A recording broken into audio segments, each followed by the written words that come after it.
สบายดีเนาะลูกค้าเนาะมื้อนี้เฮามีอัน Vivo เข้ามาใหม่เนาะตัวนี้เป็น Y21D เนาะลูกค้าตัวนี้สีแรม428เด้อที่เฮาได้มาตัวนี้เฮาสิลองสัมผัสหน้าจอให้เบิ่งว่าหน้าจอตัวนี้เป็นหน้าจอ90เฮิรตซ์เนาะหน้าจอลื่นไหลลูกค้าตัวนี้ยังมีอันระบบกันน้ำกันฝุ่นเนาะ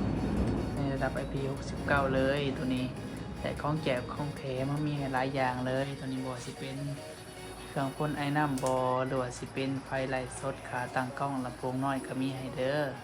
ถ้าว่าลูกค้าคนใดสนใจนะติดต่อมาได้เด้อตัวนี้ราคาแต่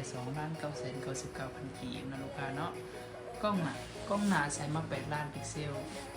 กับกล้องหลังใส่มา10ล้านพิกเซลเนาะความละเอียดหน้าจอหรือว่ากล้องหน้ากล้องหลังนี่ตัวให้มาแจ้งชัดดีเลยลูกค้าเลยแต่ตัวนี้เฮายังมาตัวนี้เป็นเครื่องมาจากศูนย์นะลูกค้าเนาะรับประกันให้ปีหนึ่งเลยเดี๋ยวจะเข้าเครื่องไปเบิ่งเนาะตัวนี้เป็นสเปคตัวเครื่องนะลูกค้า